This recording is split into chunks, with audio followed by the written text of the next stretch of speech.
最近热搜频频出现爆的字样，起因是这2年冲到顶流的天才歌手路演频频发布伤感新歌，时间均在半夜。敏锐的粉丝立马嗅到了偶像出现问题的味道，开始一路考起鼓来，直接一举挖到10年前，把他高中时期随手乱画的手稿都挖了出来。路演画画的技术还挺好，那张画是一个素描的长发背影，是个身材纤细的少女，正对着电脑不知道在干什么。就在少女背影的底下，路演写道：写给囡囡，生日快乐。这一发现让粉丝炸了，认定路演近期的反常行为跟这个叫囡囡的女孩有关。路人们纷纷开始吃瓜，热搜被路演2个字占据了半壁江山。囡囡是谁成了当下网络上最大的谜题。因为路演曾在采访里说过，从没谈过恋爱，这个人的出现就变得格外的反常。有粉丝发出灵魂质疑，世界上竟然还有人能拒绝得了路演。我本来正躺在床上百无聊赖地刷手机，看到这条发言，突然有种莫名的心虚。不出所料，大部分评论都在说囡囡不知好歹。我忍了又忍，还是忍不住用小号留了条评论，万一是路演就没告白过呢？这条评论发出去没多久，我的私信回复就炸了。路演会暗恋？他这样的还不是手到擒来？你是不是瞧不起我们哥哥？不过我看这女的也配不上路哥，现在后悔呢吧？还没等我把爆炸的回复看完，热搜上突然又出现了一个新的宝。圈内新晋小白花000发了条微博，是一张她小时候的照片，配文是：小时候朋友都管我叫囡囡，你们看我跟这个名字配不配？她在这个时候发出这样的微博，简直跟默认官宣也没什么不同。这下子也没人来骂我了，所有人都冲到了000的微博下面开始吃瓜。我盯着000那条微博看了一会儿，接着果断切回大号，把我的大号名字从囡囡改成了困困。这火要是烧到我身上可就不好了。我是一个游戏圈的大主播，晚上开播的时候，有眼尖的老粉问我：咦，你之前好像不叫困困啊？我差点以为你是高仿号，咋改名了呀？我戴着耳机，心虚道：那个名字用腻了，想换个新的。粉丝似乎没听出我的不自然，依然刷屏问道：那个名字都叫习惯了，不过好像跟有个什么明星撞了。那个000是吧？不过主要还是路演，我吃瓜说他初恋就叫囡囡啊。那主播改名是不是怕引发什么误会啊？改了好，我们游戏圈的人没必要掺和娱乐圈那滩浑水。就是，我们以后就叫困困，困困加油飞，枕头帮你吹。我看着弹幕被他们逗笑了，默认了粉丝替我找的借口。我打开游戏准备今天的直播，然而还没等我把第一轮口播说完，突然又有人发弹幕道：等等，路演好像又发微博了。他自己重新发了一次那张画，然后艾特了困困。擦，他艾特的不就是主播你吗？因为路演的一句话，我的直播间沸腾起来，粉丝们开始喊我，让我快点交代我和路演是什么关系。我装傻充愣，说了句重明白，人家应该是艾特错人了，大家别多想了。说着进入到游戏界面，开始直播游戏。粉丝们立刻被我炫酷的操作给吸引住了，没有人再提路演的事情。我暗暗松了口气，在游戏里大杀四方，几个操作下来爆了3个人头。第一场游戏结束后，我又是全场的 MVP， 粉丝们高潮起来，在我的直播间里开始给我刷起了礼物。大神求带，困困大神带我飞，大神我愿意当你的狗。弹幕里大家开始互相开起了玩笑。叮，我的游戏界面上显示有人加我好友，我随手点开，看到 ID 名是 LY， 这个 ID 立刻让我想到路演。我想了下，加了好友和他组队，又在粉丝里随便抽了2个人做队友，大家一起连了麦。语音里立刻响起2个男人的声音，我最近一定是走了狗屎运了，竟然能被主播抽中。美女姐姐，你要带我飞哦。那2个男人叽叽喳喳地说个不停，昵称 LY 的那个人却一声不吭。如果不是在一个队里，他一直不停地走位替我扛人头，我还以为他掉线了。不过他的走位真是骚，操作顺滑的跟吃了德芙一样。我作为一个游戏大主播，竟然没有发挥的空间。砰的一声，他又是一枪干掉了一个人头。队友们发出一声惊呼：老大可以呀，功力不减当年啊！真没想到咱们老大除了有颜值，技术也这么好。原来这2个队友跟 LY 是朋友关系。不过我也没有太在意，在我的直播间里经常能遇到朋友一起组队玩游戏的时候，毕竟和熟悉的朋友一起玩游戏，配合好才是最能出成绩的。有时候为了上分，我也经常会找一些和配合好的朋友一起玩，最后只剩下我和另外一个小队了，只要能把他们击杀了，我们就赢了。我已经看到对方的位置，标了一个点，就直接杀了过去。谁知道遭到了对方的埋伏，他们3个人把我围住了，我被打伤了，甲也被打残了，残的只有最后一点点的血。耳机里传来队友呼叫的声音：老大，快上去保护嫂。他的话还没有说完，就被人一枪给爆头了。我听到那头咒骂的声音 ：shit！ 打到最后，我们队伍只剩下 LY 了，1挑4。我紧张得手，心里都在冒冷汗。LOA 似乎很冷静，先找了一个掩体把自己给掩藏起来，趁着对方不注意，直接干掉对方2个队友。我忍不住惊呼一声，干得漂亮！弹幕里也是一阵对大佬的膜拜，有人觉得 LY 是职业选手，是过来秒杀这群菜鸟的。就在我对着他膜拜的时候，他又直接干掉了对方1个人，最后只剩下了2个人，他的甲被人打掉了，血也只剩下了一半。对方已经逼近了，他没有时间打甲打药，我以为他会先苟着，没想到他趁着对方不注意，直接冲了出去。老大，你要自杀呀？小心！我惊呼起来。对方野了，拿着枪乱射了过来。LY 几个闪躲，轻松绕到了对方的侧面，一枪爆头。游戏结束，我们赢了。结束页面开始放烟花的时候， LY 突然间在私聊里对我说了一句话：生日快乐。我立刻回了句谢谢。他又连着给我刷了10个火箭，直接键里全都是他的火箭在飞，弹幕已经炸开了。大神不仅技术好，出手也阔，刷火箭跟玩一样。大神有自己的直播间吗？如果有，我一定去支持。大神看看我，从今天起我是你的狗，我真的给这群粉丝给跪了。他们叛变的速度倒是挺快的，不过这人的技术确实牛，枪又快又准，配合也好，我都忍不住想跟他再打一轮了。就在我想要再次发起连击时，直播间里涌入了很多人，人数直接是平时的1倍多，我和我的粉丝都有点懵了。微博来的，来看看我们陆哥喜欢的困困是谁？顶流喜欢的人是主播吗？主播，你是困困吗？我的粉丝都惊呆了，让我快点给我答复。我想再开1局都没办法，我莫名有些烦躁，直接下了游戏。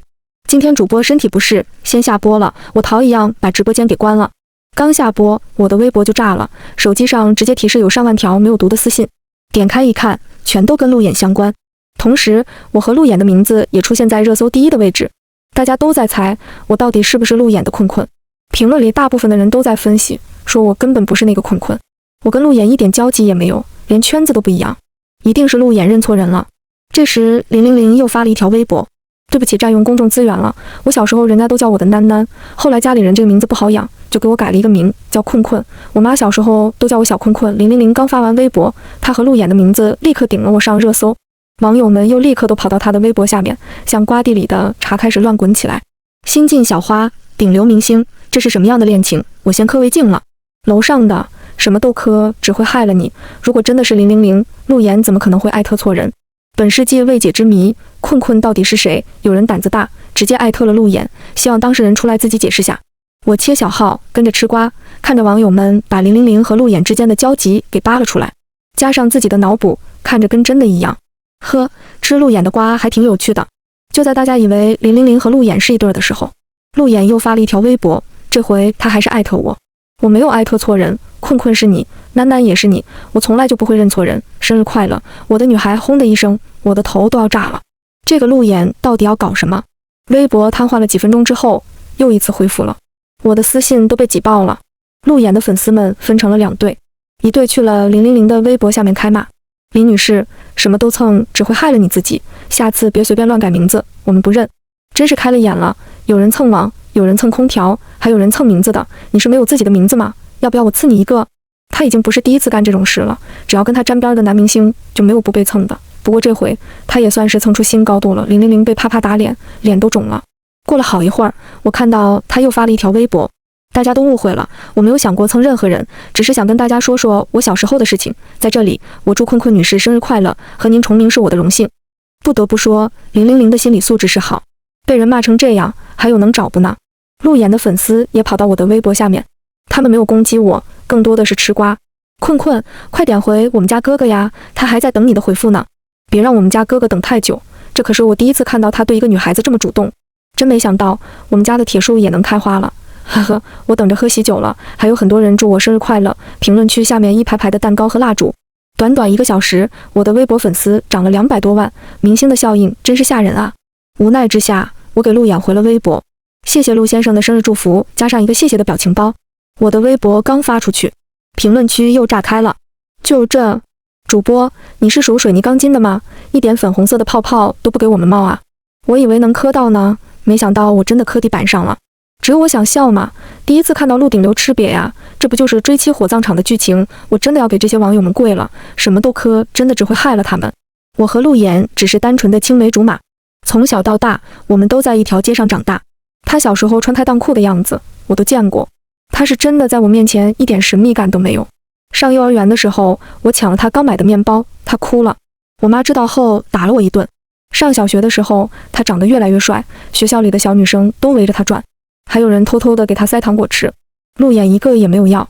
后来他们知道我和路演的关系，准备走曲线救国的路线，那些好吃的糖果、精致的巧克力都进了我的肚子。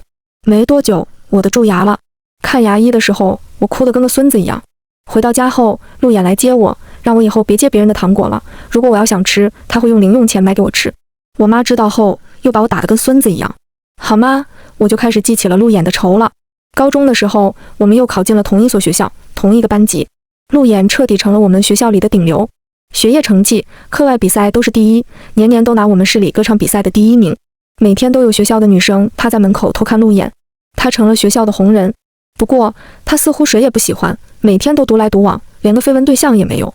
我生日那天，拿着蛋糕去了他家，他正在摆弄刚买的电脑，那电脑我想买很久了，太贵就打消了念头。我惊呼一声，跑了过去。路演主动把位置让了出来，让我玩了起来。他竟然还下载了很多最新款的游戏。我手痒了起来，打开游戏开始专心玩了起来。路演坐在我后面，边吃蛋糕边看我玩。等我打完几局游戏，伸了个懒腰，看到他正在画画。他画的是我的背影，就是那张引爆微博的画。他说送给我了，那幅画现在还放在我家里，被我珍藏了起来。后来我跟他又上了同一所大学，路演的起点更高了，他进大学的第一天就成了校草。让我吃惊的是，我成了校花。好在我在开学前就跟路演约法三章，上了大学一定要装成不认识的样子。我可不想像之前那样和路演绑在一起，不是被他拿出来挡桃花，就是被人拿出来组 CP。我要恋爱，要真正的谈一个男朋友。上大学第3天，我参加了学校的联谊，不出所料，晚上就收到了好几个男生的信息。我挑了一个最有好感的，约了第2天出来约会。谁知道第2天我在安宿舍楼下看到了路演，手里还拿着一个包裹。即使就站在那里不说话，他也能吸引所有女生的目光。我看到好几个女生已经来来回回在路演面前转了好几圈了，有人还故意把东西弄掉，就是为了能近距离看路演。我心里慌了，用手挡着脸，想要从路演面前溜走。就在我以为自己要成功的时候，路演冷哼了声，囡囡，你那么大只，我怎么可能看不到妈蛋的？他竟然在人多的地方叫我小名，我不要面子的。我也不装了，转过头去看他。你来干嘛？他在我身上打量了一圈，看到我换了新裙子，还给自己化了一个淡妆。他的黑眸暗了下，里面露出几分不悦的神情。他故意把手里的包裹递到我的面前。你妈给你寄的，寄错了，寄到我这了。周围的人听到后都倒吸了一口凉气，大家把目光都集中到了我的脸上。路演这王八蛋是故意。我马上装成跟他不熟悉的样子，夹着声音说道，你认错人了，人家根本不认识你啊。路演眼睛眯了起来，嘴角抿了成了一道缝。路演生气了，他生气的时候，什么丧心病狂的事情都能做出来。突然间他冲着我笑了下，囡囡，我知道最近这段时间我有点忙，疏忽了你，你再生我的气，对不起，我跟你道歉，以后我不会再忽视你的。你能原谅我吗？我嘴巴吃惊的都能吞下一个鸡蛋了。这家伙到底在说什么？果然，从那天起，大家都以为我和路演是一对。整整4年的时间都没有人敢追求我，毕竟大家都知道，没有谁能撬动校草的墙角。我抱着没有谈过恋爱的遗憾毕了业。从毕业的那天起，我就发誓，打死也不要再和路演有任何交集。他进了娱乐圈，又是写歌，又是拍戏，很快他就成了顶流。我进了游戏公司，后来又成了游戏主播。除了过年我们能在家里聚下，我几乎不和路演有任何的联系。没想到他今天又开始抽风，就连我的好闺蜜打电话过来约我出去过生日，也想跟我八卦我和路演的事情。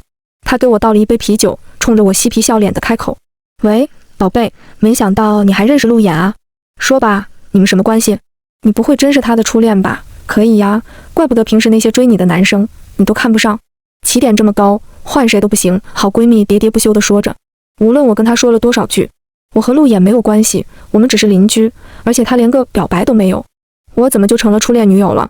家人们，谁懂啊？我冤啊！我连路演的手都没有碰过。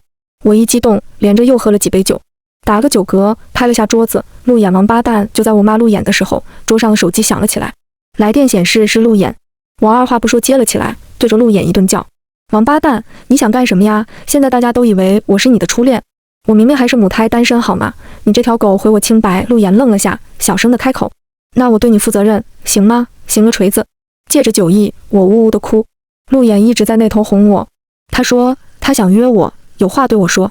我说你现在就给我滚出来，我要打爆你的头，让你胡说。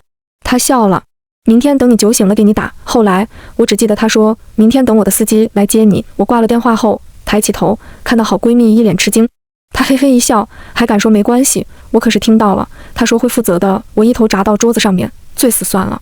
第二天中午的时候，陆衍让他的司机过来接我，他订了一家火锅店的包间，一进门我就闻到一股浓香的火锅味。陆衍穿了一身休闲装，双手交叉放在桌面上，正冲着我笑，还傻站着干嘛？坐过来，锅马上就开了。我仔细端详他的脸，跟平时一样。他应该是不记得我昨晚的糗样。陆衍还在催促着让我快点过来吃东西，不吃白不吃。我坐了进去，拿着筷子准备开动。我先刷了鸭肠，然后再放了几个虾滑进去。别说，这家火锅店的味道不错。陆衍一直坐在我的对面看着我吃，他说最近要上一个戏，不能吃这些，怕脸肿。我点了下头，表示理解，低着头认真干饭。陆衍开始关心起我的近况，他问我答。这顿饭都快吃完了，他也没问到重点。我吃完最后一片羊肉，把筷子放了下来。陆衍仍旧是一脸便秘的表情。我轻咳一声，我晚上还要直播呢，如果没事的话就先回去了。说完我要站起来，陆衍急了，一把拉住我的手，将我按了回去。我想问你，你和你的男朋友最近处得怎么样？我刚要回答，陆衍兜里的手机突然间响了起来，他本来不想理，手机却响个不停。接起，是他经纪人打过来的，让他快点走，有急事。他惋惜地看了我一眼，无奈地叹了口气。我有点事要先走，等你的回答。说完，他急急忙忙地离开了包间。我愣在原地，一脸无奈。我什么时候有男朋友了？我自己怎么不知道？因为陆衍晚上直播的时候，我都心不在焉的，好几次走位都错了，被人一枪爆头。我的粉丝疯狂吐槽我，直播你今晚不对劲啊，是不是因为陆衍啊？呵呵，直播思春了吧，都无心打游戏了。今晚我直播间仍旧来了很多人，有一半是为了陆衍来了。他们疯狂刷屏，问我和陆衍的关系。我又累又烦，干脆直接下了线。刚下线，我妈就打来电话让我去相亲，说隔壁家的李阿姨都安排好了，如果我不去就是不孝，以后也别回来认她这个妈了。我被她念得头疼，就答应了下来。第二天，我随意穿了一条裙子，化了一个淡妆，就出门赴约了。对方约我在一家咖啡店见，他说他穿着格子衬衫，桌面上还放着一支红色的玫瑰花。果然，我刚进门就看到靠窗的位置那坐着一个男生，穿着黑白格子衬衫，桌面上还放着一束用玻璃纸包的红色玫瑰花。我走过去，他眼睛瞬间亮了起来。你就是李阿姨介绍的吧？长得比照片上漂亮。快点坐。我刚坐下来，他就开始献殷勤。这家咖啡店的咖啡有点贵，我们就点一杯就行。说着，他把菜单递到我面前。我惊了下，连连摆手，我不喝咖啡，给我来杯白水就行。男生似乎很满意我的话，他给自己点了一杯最便宜的咖啡，然后给我来了一杯白水。听李阿姨说，你好像没有什么正经职业呀。我皱了下眉，不悦地开口，我是游戏主播，平时能养活自己。听到我的话，男生不屑一顾地讥笑了声。打游戏有什么正经的？不像我，有一份正经工作，一个月能赚5000多块钱呢，加上年底的奖金，平均一个月算下来能有6000多呢。他开始滔滔不绝地说了起来。我还贷款买了房子，一个月要还000多的房贷呢。你嫁过来之后，家里的开销就得由你负责了。对了，我妈还说了，那房子是我婚前财产，不能写你的名字。但是如果以后换房子，你加出一半的钱，就可以把你的名字加上了。以后我们最少得生2个孩子，最好是一男孩一女孩。还有，我妈腰不好带不了孩子，所以只能由你们家里带。还有，我仔细看向她的脸，别说人不帅，想得挺美的。为了李阿姨，我强行忍了下来，可是我又想吐槽。我打开微博开始敲字，家人们，谁懂啊？相亲遇到下头难，现在都快连孩子的名字都要想好了。他还说不想出彩礼，但是想要我家的陪嫁。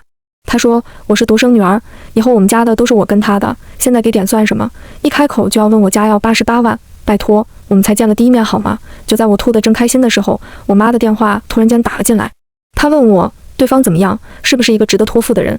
我冷笑了下，对我妈说了句我配不上他。我妈瞬间就明白我在阴阳怪气，而我对面的男生还在洋洋得意，真的以为我配不上他。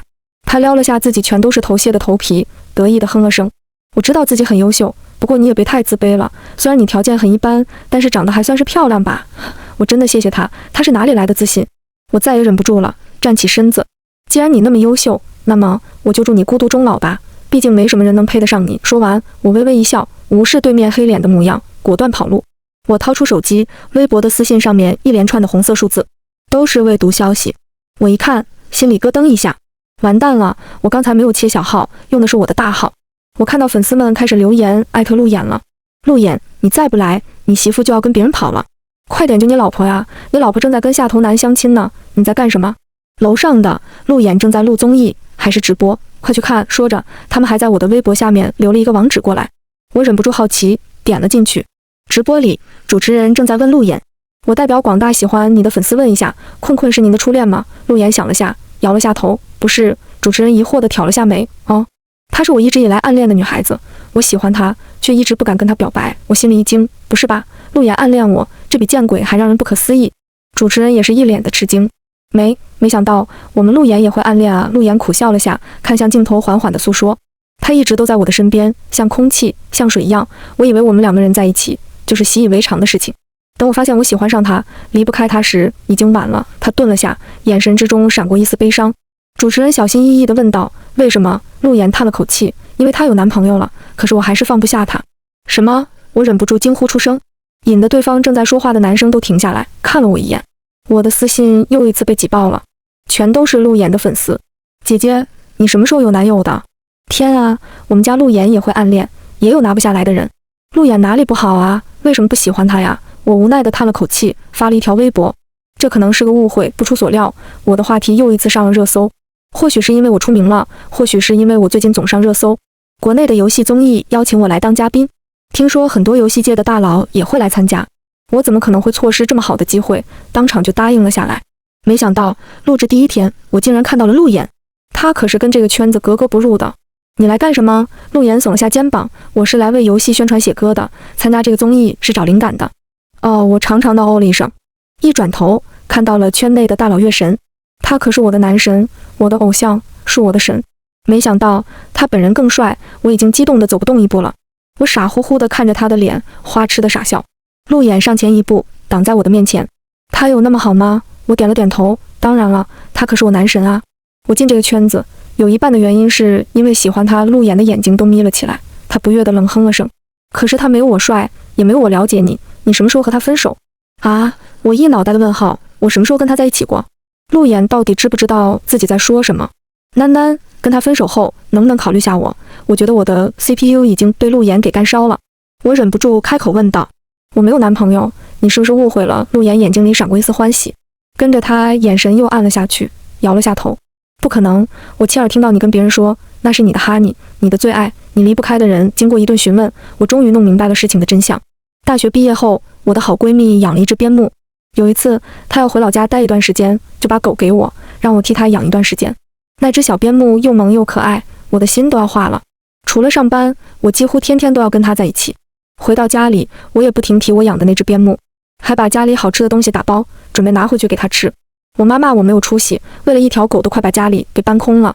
我笑着回道，谁让我家哈尼那么可爱的，别说是这点吃的了，现在就是让我把命给他，我都愿意。妈，你说他为什么那么可爱呀？我天天抱着他，亲他都不够。我家哈尼真天下最好的宝贝，我真的一天都离不开他了。我正说着，陆言走了进来，他听到我的话后，直接脸都绿了，跟我妈打了一声招呼后，转身就走。我冲着他的背影吐了下舌头，还是我家哈尼好，不像陆言，总是冷着一张脸。陆言的脚步顿了下，跟着走了出去，连头都没有投。原来他误会了，以为哈尼是我的男朋友，可是那条小边牧的名字就叫哈尼呀。我听完我的解释，陆言整个人都懵了。他想开口说些什么时，主办方已经在叫我的名字了。他们想让我跟月神配合打一局游戏。我拍了下陆演的肩膀，说了句：“我先去打游戏，有什么事我们回头再说。”我开心的去和月神打游戏了，跟着大神就是爽。一局下来，我对大神的崇拜又上了一个台阶。月神和我的粉丝都激动得要死，他们一个人静的在直播间里刷着口号：“困困勇敢飞，我们跟你飞！月神，月神！” YYDS， 我们愿意做神的狗。我激动地握住月神的手，都快要哭了。这么多年来，我的心愿终于了。我坐回到了嘉宾席，看着月神跟职业选手打游戏。陆演坐到我的旁边，轻轻撞下我的胳膊。我也想学打游戏，你能不能教教我？他什么时候对打游戏感兴趣了？我以为他只是随口说说，就点头答应了下来。综艺结束的当天，我们回到了主办方安排好的酒店。我刚点了一个外卖，门口就响起了敲门声。我疑惑地拉开门，就看到陆演抱着一个笔记本站在我房门口。他举起笔记本在我面前晃了下，我来找你打游戏了。他来真的呀，真的让我教他打游戏。打开游戏界面，他连 WASD 的操作都不会，我一阵头疼。好不容易学会了基本操作，我拉着他进了练习模式。他走了几步就被机器人给爆头了，连着死了几次，路眼慌了，连蹲下和后退都忘记是哪个键子了，在键盘上一顿乱按，死得更快了。他可真是菜呀，我无奈地叹了口气。这样操作，我凑了过去，握住他的手，亲自上手教他怎么打游戏。手腕放松，别太紧了，这里可以躲下，看到了吗？这个地方可以放个技能，我自己都没有注意到，我离路眼太近了。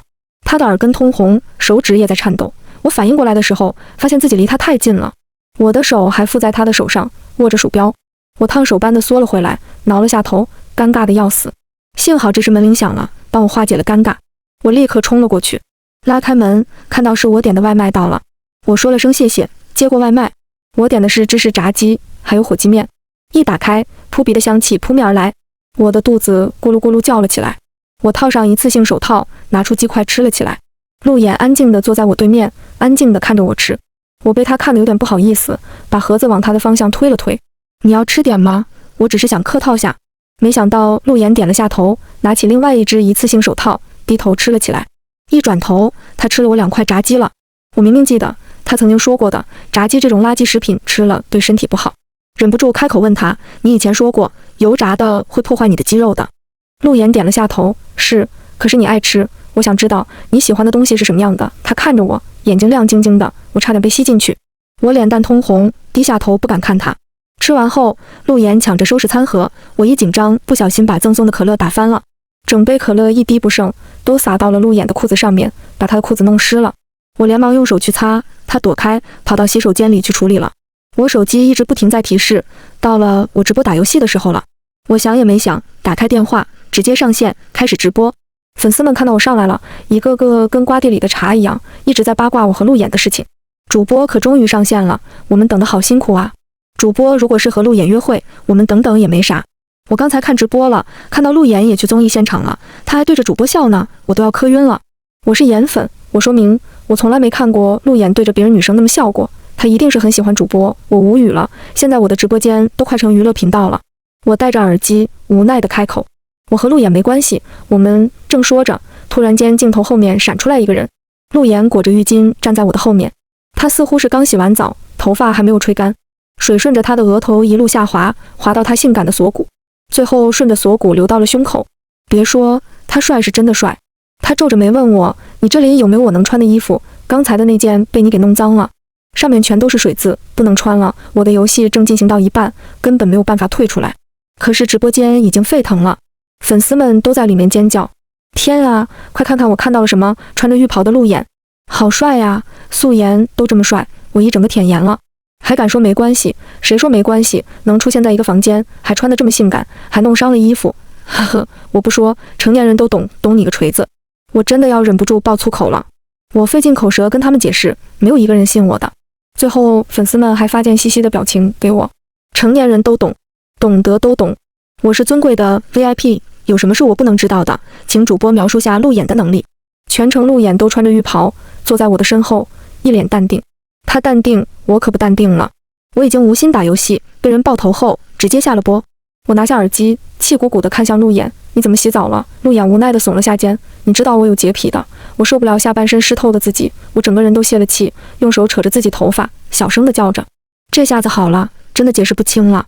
那就不用解释，这样挺好的。路眼站了起来，在我的行李箱里翻出了一件宽大的运动套装，套在自己的身上。宽大的衣服瞬间成了紧身版，别说身材是真不错，那双开门的胸肌让人看了就眼馋。路眼突然俯身靠近我，想摸吗？我老实地点了下头。路眼握住我手，直接按到了他的胸口上。妈呀，我的脑袋瞬间炸开了烟花，结实 Q 弹，别说这手感觉了，我口水都要流下来了。这小子什么时候练了这么好的身材了？以后天天给你摸好不好？他直视着我的眼睛，里面的温柔都要滴出水来了。我的心开始狂跳起来，差点就点头了，连忙收回自己的手，把口水往下吞了吞。不，算命的说我这一年应该戒色。说完，我又不自觉往他的胸口看了看，真是男妖精嘛。路眼笑了起来，行，那你戒色，我先回去休息了。路眼出了门口，我的心跳还没有平复，砰砰跳得飞快。天啊！我害羞地叫了一声，倒回自己的大床上，用枕头把自己的脸给捂住。刚才他干了什么？他竟然握着我的手让我摸他的胸，我还没有摸够了，他就跑了。哎，这个渣男，大猪蹄子！我边在床上翻滚，脑海里边想着陆衍的身体，口水不争气地流了下来。晚上我做梦了，梦里我和陆衍面对面坐着，他的胸口拉得很低，隐隐约约能看到腹肌。他握着我的手，冲着我说：“现在可以随便摸了。”说着，他俯下身子，亲了下我的耳垂，不仅可以摸，还可以亲哦。我疯狂点头，刚要凑过去，陆衍突然间躲了下，我哀怨地看着他，嘴巴嘟得老高。他冲着我笑：“我的身体只能给我女朋友摸，所以现在你能当我女朋友吗？”我犹豫了下。陆衍要颜有颜，有才有才，肯定这么多年来我没见过他和别的人传绯闻，怎么想都不亏。我点了下头。陆衍笑容更加灿烂了，他又凑到我的面前，小声开口：“现在，女朋友，你可以随便享用我了。”就在我要亲上去的时候，枕边的手机响了起来。妈蛋的，是谁呀？我拿起手机，看到是我的大冤种好闺蜜。宝贝，你可以啊，还说跟陆衍没关系，现在热搜上全都是你俩的名字。刚接通电话，我就听到他叽叽喳喳的声音。果然，昨晚我的直播又爆了，陆衍穿着浴袍出现在我房间里的视频已经在热搜第1了。我微博的评论区里全都是陆衍和我的粉丝。天啊，我看到了什么？家人们，我磕的 CP 成真了，这两人进展的也太快了吧！明天是不是就能传出好消息了？什么也不说了，下次直播给主播刷个火箭当随份子了。主播就是嘴硬，上一秒还在说自己跟陆衍没有关系，下一秒人家就出现在镜头里。别说别提，我们的困主播要脸，我这脸被打的啪啪疼啊！他们都是我的假粉吧？这么幸灾乐祸的。因为微博的事儿，我再也没有睡着。第二天早上，顶着2个大大的黑眼睛去参加综艺录制。刚到现场，就看到一群人围着一个队员，他脸色苍白，捂着肚子躺在地上。听说他肠胃不舒服，没法参加接下来的比赛了。导演急得不行，让人把他送到医院了。现在我们比赛的队伍里少了1名成员，直播越来越近了，还没有找到队员，我急得团团转。导演，让我上吧！陆衍走了过来，直接一个自告奋勇。不是吧，你连 WASD 的操作都没有玩明白，一会儿怎么参加比赛？别闹！我凑到陆衍的身边，小声说着。他冲着我眨一下眼睛，你在担心我啊？说着，他自动坐到了那名队友的位置上。我可以的，导演也没有办法。直播已经开始了，我登录了游戏账号，看到一个有点眼熟的 ID LV， 这不是前段时间跟我一起打游戏的那个大神吗？就在我发愣的时候，游戏开始了，陆衍的声音在耳麦里传了出来：“囡囡，别发呆。”配合我说着，他跑到了前面，我立刻跟了上去。陆衍竟然跟我装成菜鸟，这小子那丝滑的走位，精湛的枪法，一点也不输给月神好吗？让我吃惊的是，我和他配合特别的默契，好像是那种已经在一起打了很久的队友一样，一点不顺手的感觉都没有。我跟他之间几乎可以说是天衣无缝了。他似乎很了解我走枪的喜好。游戏赢了，他又是全场 MPV， 跟上回在直播里一样。他这叫不会玩游戏？他这叫菜鸟？妈蛋的，我让陆衍给骗了。下了直播，我掐着他的耳朵，让他给我解释清楚。他说，其实在高中的时候，他就知道我喜欢玩游戏，而且想往职业赛上走。他为了能跟我有共同语言，也打起了游戏。没想到自己很有天赋，玩得还挺好的。后来上大学时，他带着全寝室的人跟我一起连线打游戏。上回直播里那2个队友就是他大学同学，他们都知道陆衍一直喜欢我。他整个寝室私下里都叫我嫂子，只有我自己不知道。综艺刚结束，陆衍就发布了新歌，这回是一首情歌，刚上线直接就到了音乐榜第1。歌词里写的大部分都是我跟他的故事，粉丝们都表示甜死了，让我快点把陆衍带走。陆衍也是在各大的采访中有意无意都要提我的名字，他的粉丝已经受不了了，开始众筹起麻袋来，让我快点把陆衍打包带走。我还是跟以前一样，天天游戏直播。不过我的直播间里多了很多陆衍的粉丝，他们不是来看我打游戏的，他们是为了来看陆衍的。陆衍现在除了拍戏之外，每晚都要来看我直播。他还顶着自己大大的 ID 名 LY， 生怕别人认不出他来。有时候我手痒，就拖着陆衍上线来陪我打游戏。别说，在他的指导下，我的技术是越来越好了。即使他在拍戏的时候，上不了线的时候，也会天天抽时间给我打电话，关心我吃了什么，会给我点外卖，会给我寄当地的特产。更绝的是，他现在每天晚上都在微博里发疯，天天小作文写他有多想我，还吐槽我说我难追，到现在也不和他确认关系。有时候半夜他 emo 的时候，还会唱伤感情歌。粉丝们直接建立了一个话题：路演什么时候能追上困困主播？现在连我直播的时候，他们都在问。我也是到现在才知道，原来路演这一次这么大张旗鼓的给我庆祝生日，完全就是想给自己的青春一个交代，想要确认我到底过得怎么样。其实我不是不想答应，只是被架在这里，不好意思答应。路演似乎明白我的心意，他也不急，就按照自己的节奏追我。渐渐，我的世界里满是他的身影。我知道自己快要躲不过去了，就连我妈也知道了我们两个的事情，不再给我介绍相亲对象。他还跟我打趣道：早知道路演喜欢你，我就不去求你李阿姨了。说着，他开始看起了日历，定哪个日子结婚好呢？我抚了个额头，小声说了句：妈，我们两个还不是那个关系呢。我妈瞪了我一眼：路演可是打着灯笼都找不到的，你不跟他好，别后悔。后来我跟我的好闺蜜吐槽我妈的这件事，闺蜜还瞪了我一眼。我觉得阿姨说的对，你可真是生在福中不知福。那可是路演啊，你还在等什么？就这样，我们拖了1年的时间。又到了我的生日，我在直播间里等了1个晚上，都没有看到路演，我有点生气了。就在我要下播的时候，我的名字又一次上热搜。路演刚刚发布了一首新歌，名字就叫囡囡。他还开了直播和我连线，在视频里边弹边唱，声音悠扬动听，很多人表示都听哭了。唱完后，他又唱起了生日祝福歌。最后一个音唱完之后，他抬起头看向屏幕：我的女孩，生日快乐！我的眼泪瞬间就流了下来。我爱你，囡囡，我哭得像个傻狗。他无奈地笑了下：别哭，今天这直播间里这么多人给我们见证，我会爱你一生一世的。囡囡，你愿意做我女朋友吗？傻子才不做呢！我立刻点头答应了下来。路演激动的差点把琴给摔了，他把琴放了下来，慌乱地站了起来。你等我，我现在就去。说着，他在四周寻找。我的求婚戒指呢？弹幕里已经炸开了，全都是祝福的话。看着他的身影，我笑着开口：别急，多久我都愿意等你。全文完。